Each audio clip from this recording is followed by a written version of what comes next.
Hello and welcome guys, स्वागत है आप सभी का आपके इस यूट्यूब चैनल में। आज मैं आपको इस वीडियो में ये पढ़ाने वाला हूँ method of variation of parameters. इसके मेनली दो पार्ट्स होते हैं। पहला होता है CF यानी कि कॉम्प्लीमेंट्री फंक्शन। कॉम्प्लीमेंट्री फंक्शन और उसके बाद फिर सेकंड होता है वो होता है पर्टिकुलर इंटीग्रल। ये दोनों मेन पार्ट होता है। आपको इसके निकालने के बाद आप method of variation of parameters निकाल सकते हैं यानी कि पर्टिकुलर इंटीग्रल। तो सिंपली आपको इसके निकालने के लिए तीन केस होता है। फर्स्ट केस होता है कि m1 should not be equal to m2। तो इस केस में आपको जो कम्प्लीमेंट्री फंक्शन होगा CF का जो होगा फार्मूला लगेगा वो लगेगा a e to the power of m1x plus b e to the power of m2x। ये फर्स्ट स्टेप हो गया, जहाँ की ए और बी जो होता है ऑर्डिनरी कांस्टेंट होता है। अब सेकंड केस बोलता है कि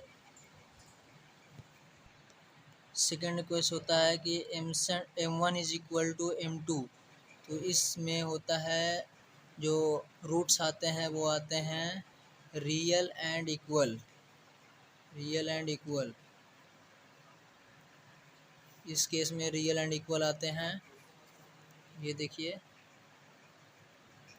यहाँ पर लिख देता हूँ मैं इक्वल। रियल एंड इक्वल आते हैं।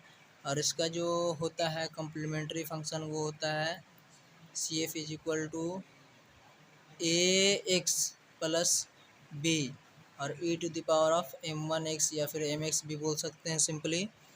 और जो y होता है वो हमारा इसका ये फॉर्म होता है। y बोला जाए तो पर्टिकुलर इंटीग्रल का 2px प्लस p⁻³ ये होता है केस 2। और इसको सिंपली हम इस इक्वेशन को सिंपली हम लोग बोल सकते हैं, इसे हम लोग सिंपली बोल सकते हैं क्लैरेट का CLARAUTS क्लैरेट्स फॉर्म बोल सकते हैं हम लोग इसका, जो कि इसका फॉर्म होता है 2CX प्लस C3 यानी कि y² is equal to 2CX plus C³ होता है इसका। अब थर्ड जो केस आता है वो हमारा आता है कि यदि रूट्स आर मतलब कि कम्प्लेक्स नंबर, जैसे रूट जो हो वो कम्प्लेक्स हो, जैसे इस फॉर्म में हो कि a alpha plus minus i beta, यानी इस फॉर्म में हो, तो कम्प्लीमेंट्री फंक्शन हमारा जो हो जाता है वो होता है हमारा e⁻⁴x और a cos bx plus b sin bx यानी कि beta x, b sin beta x। ये सिंपली हम इसको बीटा कह सकते हैं, b sin बीटा x। और जो हमारा पर्टिकुलर इंटीग्रल निकालने का जो नियम होता है वो होता है हमारा Pf1 प्लस Qf2। सिंपली हम इसको इस तरह से निकालते हैं Pi को Pf1 प्लस Qf2, जहाँ P होता है जो होता है P इज इक्वल टू होता है minus integration of F2R R मतलब होता है राइट हैंड साइड और बटे W इंटू dx। और जो Q होता है वो हमारा होता है इंटीग्रेशन ऑफ F1R बटे W और dx, जहाँ पर R होता है जो हमारा राइट हैंड साइड होता है RHS होता है हमारा, और W होता है जो हमारा W जो हमारा होता है वो होता है हमारा F1 F2 F1 dash F2 dash. Simply हम इसको इस तरह से रिप्रेजेंट करते हैं कि F1 F2 dash minus F2 F1 dash. Simply हम लोग इस तरह से इसको रिप्रेजेंट करते हैं W को। तो चलिए हम इसका एक एग्जांपल ले लेते हैं और समझा देते हैं कि किस तरह से इसे सॉल्व किया जाता है। तो देखिए, एग्जांपल में लेता हूँ कि d² plus 4y is equal to 2। तो हम सिंपली इसको ऑक्सिलरी इक्वेशन में तोड़ देते हैं। ऑक्सिलरी इक्वेशन में इसे तोड़ने के बाद हम लोग इसे ले लेते हैं, m के जैसा लेना पड़ता है।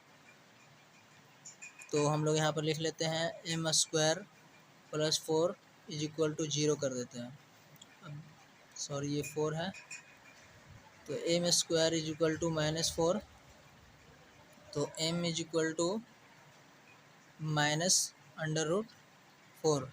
ये देखिए रूट आ गया माइनस में, तो हम इसको इमेजिनरी नंबर के तौर पे लिख सकते हैं, तो हम लोग इसको लिख सकते हैं M is equal to +-2i, जो कि हम लोग इमेजिनरी नंबर के तौर पर इसे ले लेते हैं। ये इधर हमारा जो आ गया है फॉर्म, वो आ गया हमारा कॉम्प्लेक्स नंबर का। ये हमारा यहाँ पर CF जो निकलेगा वो कॉम्प्लेक्स नंबर का निकलेगा। तो सिंपली हम लोग CF निकालते हैं complementary function.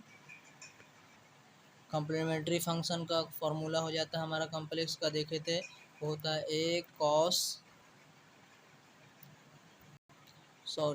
e to the power of alpha x a cos beta x plus b sin beta x।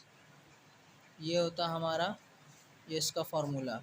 लेकिन देखिए इसमें क्या कंडीशन है, कंडीशन ये है कि अल्फ़ा होता है इमेजिनरी नंबर का, ये जो कि यहाँ पर कुछ नहीं तो यहाँ पर 0 है, तो e to the power of 0 कुछ भी होता है तो वो हमारा हो जाएगा सिंपली 0। तो ये हमारा e to the power of 0 हो गया। तो हम यहाँ पर लिख सकते हैं complementary function is equal to a cos, और बीटा की जगह पर हम लोग 2 रख सकते हैं सिंपली, तो a cos 2x और plus b sin 2x, b की जगह पर साइन रख सकते हैं हम लोग, सॉरी 2 रख सकते हैं। ये हमारा हो गया कम्प्लीमेंट्री फंक्शन। अब हम लोगों को निकालना है w। तो w के लिए हमें चाहिए f1 और f2, तो सिंपली हम लोग वहाँ से लिख सकते हैं, वहाँ पर था हमारा a cos 2x plus b sin 2x, तो यहाँ पर हम लोग लिख सकते हैं। तो सिंपली हम यहाँ पर f1 निकाल लेते हैं, तो f1 हमारा हो जाएगा, वो हो जाएगा हमारा cos 2x, और यहाँ पर f2 हो जाएगा हमारा sin 2x, b हमें नहीं लेना है, sin 2x। उसके बाद हम इसका डिफरेंशिएशन करते हैं f' इक्वल टू, तो हमारा हो जाएगा cos 2x हो जाएगा हमारा माइनस sin 2x, और 2x का डिफरेंशिएशन 2 होता है, तो सिंपली यहाँ पर 2 इंटू में कर देते हैं। और फिर देखिए f2' का डिफरेंशिएशन हो जाएगा हमारा, ये साइन का डिफरेंशिएशन क्या होता है, साइन का डिफरेंशिएशन cos होता है, तो sin 2x का हो जाएगा cos 2x, और इंटू में 2x का हो जाएगा इंटू में 2। तो देख सकते हैं f1 f2' निकल गया, तो हम इससे इधर w निकाल लेते हैं। तो w इक्वल टू हम निकाले तो वहाँ पर डिटर्मिनेंट से जो वैल्यू निकला था वो हमारा निकला था f1 f2' minus f2 f1'। ये हमारा हो गया डिटर्मिनेंट का वैल्यू।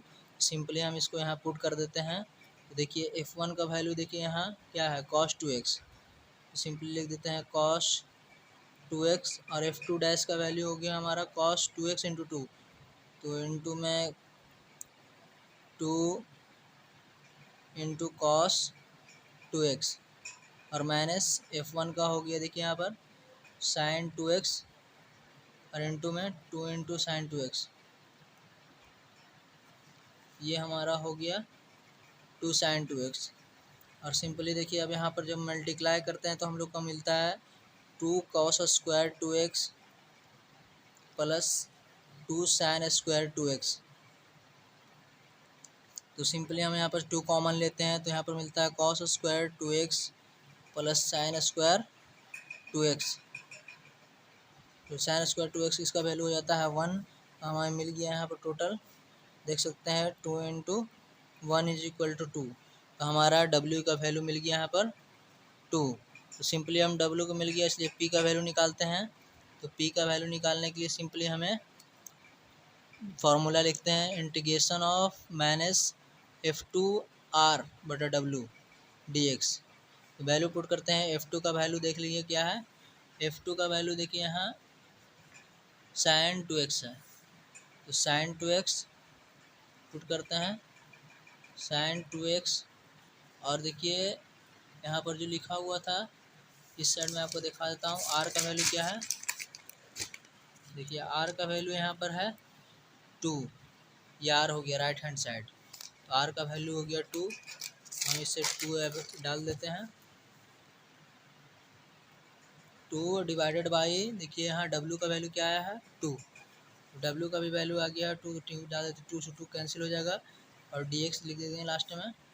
तो इंटीग्रेशन ऑफ साइन 2x का वैल्यू होता है, इंटीग्रेशन ऑफ साइन x का होता है माइनस, देखिए पहले से माइनस लगा हुआ, मैं भूल चुका था, इसलिए minus sine x into sine का डिफरेंस इंटीग्रेशन होता है minus cos x, minus minus plus cos 2x बटा 2x का वैल्यू होता है 2, ये डिवाइड में होता है 2 इंटीग्रेशन, और उसके बाद फिर क्यू का वैल्यू निकालते हैं तो क्यू का फॉर्मूला हो जाता है इंटीग्रेशन ऑफ f1r बटा w dx। तो हम लोग वैल्यू पुट करते हैं यहाँ पर, तो सिंपल यहाँ पर cos 2x है, f2 का वैल्यू cos 2x और इनटू में 2, क्योंकि यार राइट हैंड साइड का वैल्यू 2 है, और उसके बाद डिवाइडेड बाई 2, 2 से 2 कैंसिल हो गया, तो integration of cos 2x sin 2x हो जाएगा, sin 2x बटा 2, ये हमारा हो गया एफ क्यू और एफ। तो सिंपली हम इसका फॉर्मूला होता है पी आई का, पर्टिकुलर इंटीग्रल का, कि p i is equal to p f one plus q f two, ये हमारा फॉर्मूला होता है। तो पी का वैल्यू क्या है, पी का वैल्यू हमारा है कॉस 2x बटा 2, एफ वन का वैल्यू है कॉस 2x और प्लस साइन का है, सॉरी क्यू एफ टू का है साइन 2x बटा 2 इंटू साइन 2x। देखिए मैं इधर देख लेता हूँ, यहाँ पर देखिए क्यू का वैल्यू ये हो गया साइन 2x और पी का वैल्यू ये हो गया, और बाकी पी एफ वन का एफ टू का वैल्यू तो जानते ही है। तो सिंपली हम इसे सॉल्व करते हैं, ये देखिए कॉस स्क्वायर 2x यहाँ हो जाएगा 1/2, हम इसे कॉमन ले लेते हैं, और यहाँ पर देख सकते हैं cos 2x into cos 2x cos square 2x और into plus sine square 2x, ये हमारा हो चुका है दोनों, और इसका वैल्यू हम लोग जानते हैं कि 1 होता है, 1/2 इंटू 1 इज इक्वल टू 1/2, इसका आंसर आ गया। तो इसलिए पर्टिकुलर इंटीग्रल इसका आया p i is equal to 1/2। तो देखिए इतना सारा प्रोसेस करने के बाद ये कंप्लीट होता है, और मैं एक एग्जांपल ले लूँगा नेक्स्ट वीडियो में।